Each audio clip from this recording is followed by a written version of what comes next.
PGR congela contas bancárias de Irene Neto, filha de Antônio Agostinho Neto. Isabel dos Santos junta-se à UNITA e exige auditoria a Sonangol para apurar quem desviou o quê. Em Israel, populares manifestam-se contra novas ordens de confinamento. Acompanhe agora o desenvolvimento destas notícias. Sobre as Sagradas Famílias angolanas cai o manto da desgraça, ou pelo menos da suspeição. As autoridades judiciais angolanas acabam de decretar o congelamento de todas as contas bancárias de Irene Neto, filha do primeiro presidente de Angola, esposa de Carlos de São Vicente, noticia o semanário português Expresso. O texto é do jornalista angolano Gustavo Costa.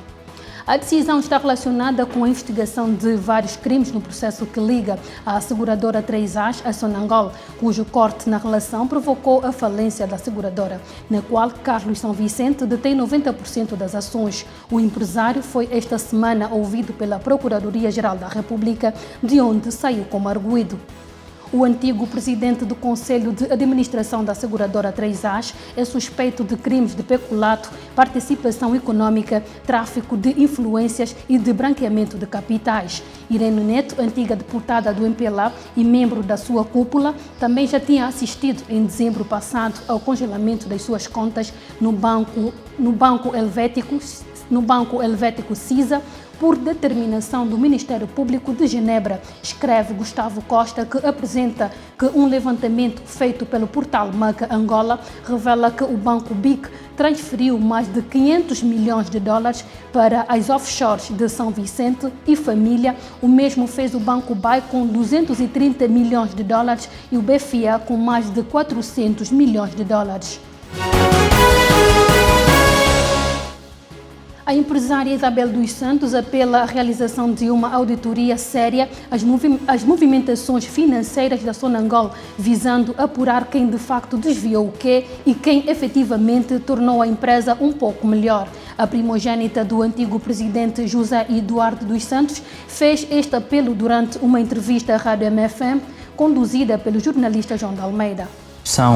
É genuíno. Acho que a transparência seria bem-vinda.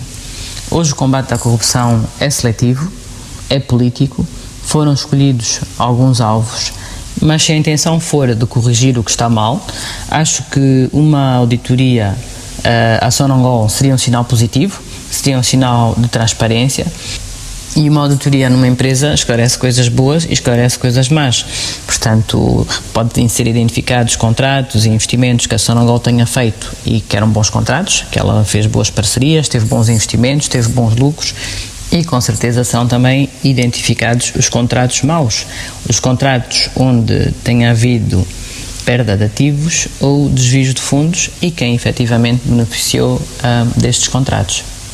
Tratando-se da maior empresa pública do país, acho que é um passo normal e a maior parte dos angolanos viria com certeza com bons olhos uma decisão desta natureza.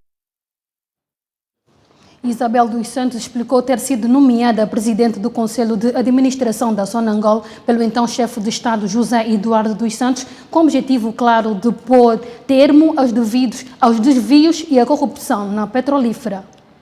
O nosso Conselho de Administração tinha uma missão muito especial, portanto nós fomos convocados pelo antigo Presidente da República, que confiou em nós e no fundo deu-nos uma missão com 3 tarefas.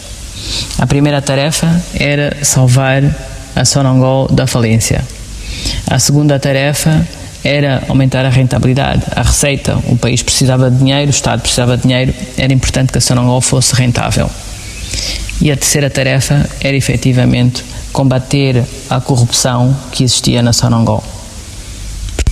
Nós devíamos identificar o que é que estava a passar na Sonangol, como é que era possível a Sonangol estar a perder tanto dinheiro e não ser rentável, para onde é que o dinheiro estava a ir. E efetivamente isto era um trabalho muito delicado, muito sensível e para o qual era preciso ter a mais extrema confiança do Executivo na altura. Portanto, quando eu fui para Sonangol, eu já era empresária, já tinha construído mais de 10 empresas, já tinha criado mais de 40 mil postos de trabalho. Portanto, vinha com uma experiência muito grande do setor privado. E nós no setor privado somos muito exigentes em relação aos custos, porque é aí que realmente faz a diferença em termos de rentabilidade para a empresa.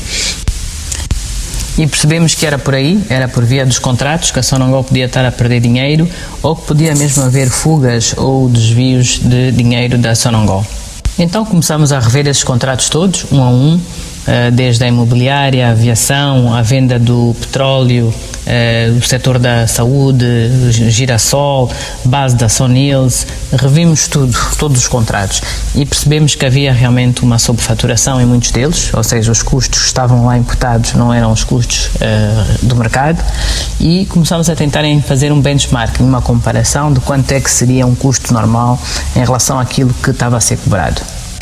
Por exemplo, na questão da aviação, dos helicópteros, nós paramos o contrato dos helicópteros porque os preços eram altíssimos. Aliás, não faziam sentido. A Sonangol é que comprava a aeronave, a Sonangol é que pagava o combustível, a Sonangol é que pagava os salários, mas para além disso, sempre que utilizasse o avião ou o helicóptero, pagava o preço hora como se estivesse a alugar. Então eu pergunto, a Sonangol comprou o avião ou o helicóptero para pagar os salários dos pilotos, para pagar o combustível, o seguro, e sempre que usar a aeronave paga o aluguer a uma terceira empresa, como se estivesse a alugar. Claro, ora, este tipo de contratos não podiam continuar e nós pusemos um termo nisso. Acabamos com esse tipo de contrato.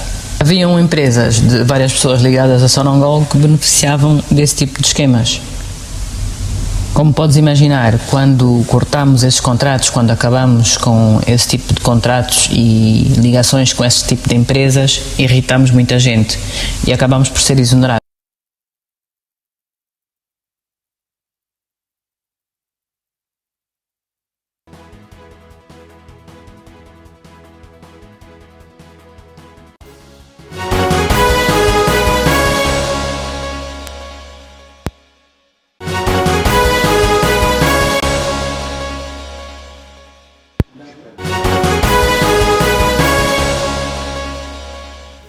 No Israel, centenas de pessoas protestaram contra o confinamento que começa esta sexta-feira. Apesar da pressão popular, o primeiro-ministro israelita Benjamin Netanyahu diz não ter outra alternativa senão o regresso do confinamento face à tendência crescente das infecções. Como medida de segurança, o governo decidiu fechar as lojas e supermercados e grande parte da população fica em casa de quarentena. Entretanto, os populares não querem isso e pedem a demissão do chefe do governo, que o consideram incapaz de lidar com a nova vaga da pandemia. De recordar que a Covid-19 já provocou a morte de 1.163 israelitas e 172 mil foram infectadas. Foi então a nossa síntese informativa. Continue do outro lado. Já sabe que estas e outras notícias você pode encontrar no portal da Camunda News.